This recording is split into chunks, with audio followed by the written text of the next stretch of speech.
Good morning प्यारे बच्चों, मैं संतोष यादव राजस्थान के जीवीपी स्कूल शाहपुर से। आज मैं आपको पर्यावरण अध्ययन के पाठ पेड़ पौधों की देखभाल के बारे में बताऊंगी। तो बच्चों, पेड़ पौधे जो मनुष्य के जीवन में बहुत ही दैनिक जीवन में बहुत ही महत्वपूर्ण योगदान देते हैं। पेड़ अब ये देखो, पेड़ के पत्ते, तना और जड़, ये इसके बड़े ही महत्वपूर्ण भाग हैं। अब देखो, पेड़ पौधों से प्राप्त सामग्री, हमें पेड़ पौधों से क्या क्या प्राप्त होता है? फल हमें पेड़ पौधों से प्राप्त होते हैं, जैसे सेब, केला, आम, अंगूर, ये सब किससे प्राप्त होते हैं? पेड़ों से प्राप्त होते हैं। सब्जियां, जो भी हरी सब्जियां हैं, आलू, गाजर, घिया, तोरी, ये सब हमें कहाँ से मिलती हैं? पेड़ पौधों से मिलती है। लकड़ी भी हमें कहाँ से मिलती है? पेड़ पौधों से प्राप्त होती है। जितना भी हमारा फर्नीचर का सामान है, विद्यालय में जितने भी कुर्सियाँ होती है, मेज होती हैं, घर में जितना भी जो रसोई वगैरह में जैसे जो काम करते हैं, वो सब किसका होता है? लकड़ी का होता है। इसी तरह से पेड़ हमारे जीवन के साथी भी हैं, क्योंकि हमारे एक साथी के रूप में बड़ी महत्वपूर्ण भूमिका निभाते हैं, जो हमें सर्दी, गर्मी और धूप से बचाते हैं। दूसरे, पेड़ पौधों से हमें क्या मिलती है? ऑक्सीजन, जो हमारे जीवन जीने के लिए बहुत ही महत्वपूर्ण है, क्योंकि ऑक्सीजन के बिना हम जिंदा नहीं रह सकते।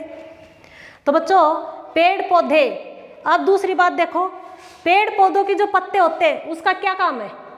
ये जो पत्तियां हैं पेड़ों की, ये सूर्य के प्रकाश से क्या करती है? कार्बन डाइऑक्साइड जो गैस होती है, उसको किस में परिवर्तित करती है? ऑक्सीजन में। तना जो होता है, ये इसका क्या कार्य है? तने का कार्य है पेड़ को सहारा देना। कई पेड़ों के तने बड़े मजबूत होते हैं, लेकिन कई पेड़ों के तने बड़े लचीले होते हैं, जैसे बेल हुई, जैसे अपना मनी प्लांट हुआ, फूलों के जैसे जो फूल वाली जो बेलें होती हैं, उनके तने बड़े लचीले होते हैं, वो मजबूत नहीं होते।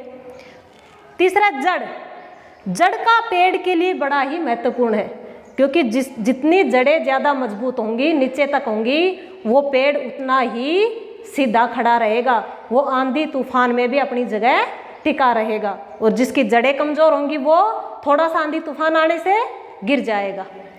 तो बच्चों, अब देखो, जो राजस्थान में खेजड़ी वृक्ष है, वो वहाँ राजस्थान में, इसलिए राजस्थान का प्रसिद्ध वृक्ष है ये, क्योंकि खेजड़ी वृक्ष को पानी की बहुत कम जरूरत होती है, जिससे उसकी जो जड़ें होती है, ये जड़ें उसकी काफ़ी ज़मीन में नीचाई तक जाती है। नीचाई तक क्यों जाती है? क्योंकि राजस्थान में पानी कम होता है, और पानी को अवशोषित करने के लिए वो काफ़ी नीचे तक जाती है। खेजड़ली जो वृक्ष है, उसकी जड़ें नीचे तक होती है। जहाँ पर पानी ज़्यादा होता है, पेड़ पौधों को ज़्यादा पानी दिया जाता है, तो उसकी जड़ों को पानी ग्रहण करने के लिए कम मेहनत करनी पड़ती है, तो उनकी जड़ें ऊपर तक रह जाती है। जैसे बेल हुई, बेलों का अगर तुम एक गमले में भी लगा दोगे, तो उसकी जड़ें कहाँ? क्योंकि उनको ऊपर से पानी दोगे तो पानी उनको जल्दी मिल जाएगा, तो उनकी जड़ें काफ़ी नीचे तक नहीं जाएंगी। ठीक है बच्चों।